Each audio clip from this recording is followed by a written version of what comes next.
I got a short video here about this ECOWITT water temperature sensor. It includes a Wi-Fi transmitter which can be easily connected to some other ECOWITT Wi-Fi devices. For example, there are weather stations which are already connected to the internet or some gateways. This can be, for example, used in a pool, jacuzzi, fridge, freezer, whatsoever, because it's waterproof. It has also a very wide temperature range from minus 40 degrees Celsius up to plus 60 degrees Celsius. There are also different transmitter frequencies, so that's the one which we have here, probably depending on the region. Comes with the instructions manual and also some metal mount, so I could easily install that on the pool handrail, but maybe I could also install it on the lid of the pool skimmer. Going to try to figure out how this works. The whole thing is pretty small, lightweight, comes with a 1 meter sensor cable. When we get it, it's not working. We can see that on the display.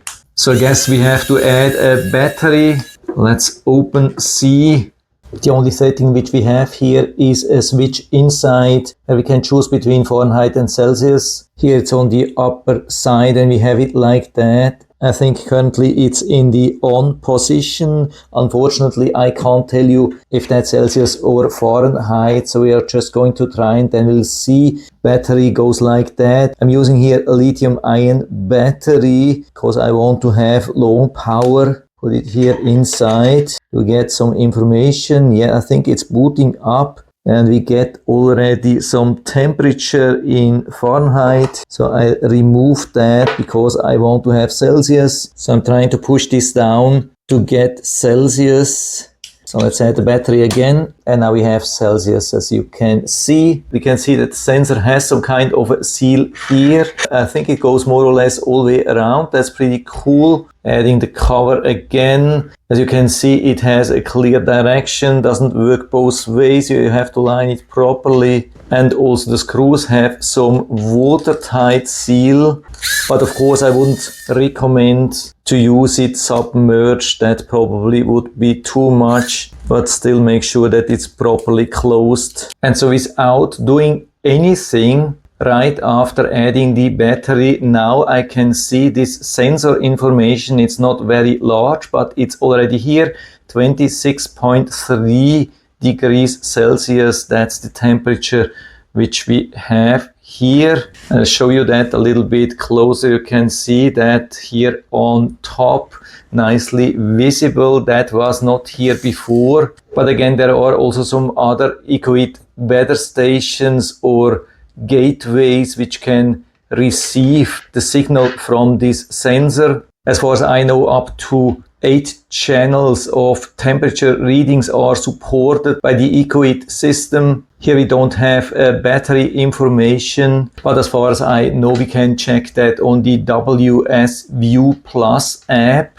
if that's needed, but probably there's also battery information here. Let's also see if it comes back automatically. After rebooting, first we have limited data, then a couple of seconds later it added the data from the outside weather station. That took only about 5 seconds. Now I want to see if this sensor also comes back automatically. Yeah, maybe it took around 30 seconds or so, but now we have it back. But as far as I can see, this temperature sensor is not added here to this temperature graph because I only have the indoor and outdoor. But when switching through these pages here, we can find this information, for example, here, but there's no history and no graph. It's also not included in the max-min overview as far as I can see, and not in the history table. But I mean, it still helps me a lot. When I wake up in the morning, I can already see what's the pool temperature, and so I can decide at the weekend if it's going to be a pool day for me and the family or not, or if I have to turn on the pool heater early to make it suitable for swimming. That's something which I didn't have before. Absolutely awesome, exactly what I wanted. By the way, here you can see how I've attached the sensor to the skimmer lid of the pool. I had to drill a hole, use a small bolt. But of course, that's not something I recommend to do. I'm just doing it for me because I think it's not the safest thing to have it here Now I can turn it even to the side, secure it even a little bit more. I don't want to get it loose. I think we can shorten the cable here a little bit. Don't want to have it too long, just needs to reach the water, but don't want to have it too deep. Securing the wire here, another wire here, could maybe help to stabilize the whole thing. So I do it on my risk, and if you decide to do the same thing, you'll do it on your risk, because of course we know it's close to the skimmer, and if it drops down and the basket won't retain it, then it wouldn't be good. But I think it has a nice hold here, so I want to try that.